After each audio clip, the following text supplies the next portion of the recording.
be a whitewash? You're going to have to wait and see both what Sue says and also, of course, what the Met says. But I'm here to talk about the second anniversary of Brexit. It's 2 years ago since we got Brexit done, and here we are in one of this country's first free ports at Tilbury, and quite amazing thing because of the ability now to put in tax incentives, which you couldn't have done before, plus the support that we're giving. Here at Tilbury, you've got Forth Ports, you've got DP World, Ford of Dagenham coming in to create a gigantic facility that has the potential to generate tens of thousands of jobs in an area, Tilbury, which has traditionally been one of the most deprived parts of the Thames Gateway region, most deprived parts of the southeast, but now has the potential to be a massive nexus between this country and the rest of the world, and it's very, very exciting to see it happen. You've been telling your MPs privately that you don't think you've done anything wrong when it comes to parties in Downing Street. Is that your position, that other people made mistakes but that you didn't? I'm here to talk about, I understand. A lot of our viewers want to know the answer to that question. Yeah. Do you think that you, the Prime Minister, have done anything wrong? You're going to have to wait and see the outcome of the investigations. But of course, I stick absolutely to what I've said in the past. But I'm here to talk about the free ports that we're doing around the UK, and what they are also doing. What they are also doing. What I stick in complete. You have to wait and see what the investigations are. With all due respect, but what we're doing today is getting on with opening up free ports around the UK. 8 free ports we're going to do in England, 1 in Northern Ireland, 1 in Wales, 1 in Scotland at least, and they have massive potential to unite and level up. Look at what Ben Houchin is doing in Teesside. Absolutely incredible. Using the potential of the free port model, cutting taxes, directing investment in to bring in huge numbers of high-wage, high-skilled jobs, and in all sorts of new green technologies as well. High-wage, high-skilled jobs in green technology. And we can do that around the whole of the UK. Are you going to scrap plans to make vaccines mandatory for NHS workers? My view about NHS workers and everybody who is involved in looking after vulnerable people, all healthcare professionals should get a vaccine. That's absolutely clear. I think that Sajid Javid, the Health Secretary, is going to be saying a bit more later on about how you might deal with different variants of coronavirus, because they have different implications when it comes to transmissibility. But you have to wait to hear what Saj says. We heard a lot about Ukraine over the weekend. What are you going to be telling President Putin when you speak to him?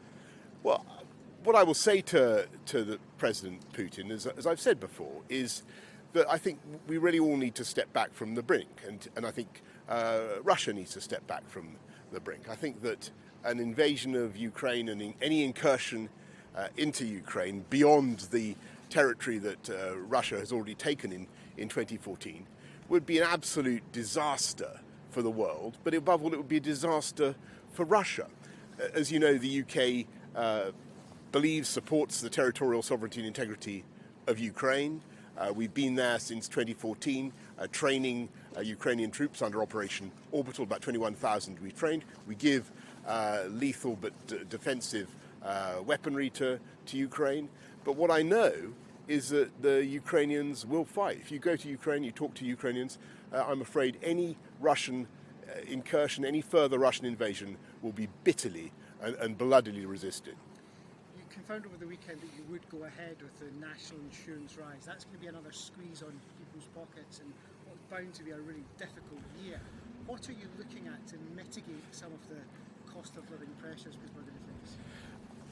We all understand the pressures that the cost of living crunch is putting on people, and it's being driven, as you know, Nick, by the inflation that you're seeing around the world, particularly in energy costs. And so we're going to be bringing forward, I know the Chancellor is looking at a package of things to abate energy costs, but that's on top of all we're doing to try to support people through this post-COVID recovery phase. What we're really seeing is the stresses and strains of the global economy fueling inflation in the post-COVID recovery phase. So we're lifting the living wage by another £1,000 for families on the living wage, effectively cutting the taxes on universal credit, so people on low incomes on universal credit also get an uplift in their income, but also supporting families with a £12 billion package overall to help people with the cost of living crunch.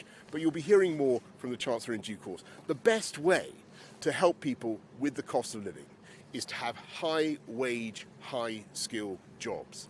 And at the risk of repeating my earlier point, that's one of the benefits that we're seeing from Brexit. As a result of the speed of the vaccine rollout and the speed of the booster rollout, which was at least partly assisted by Brexit, we now have about the most open economy in society in Europe. We have unemployment, youth unemployment certainly at record lows, unemployment now nearing record lows, more people in work than there were before the pandemic began. That's a great thing. We need to keep boosting that, keep going with a high wage, high skill, jobs-led recovery.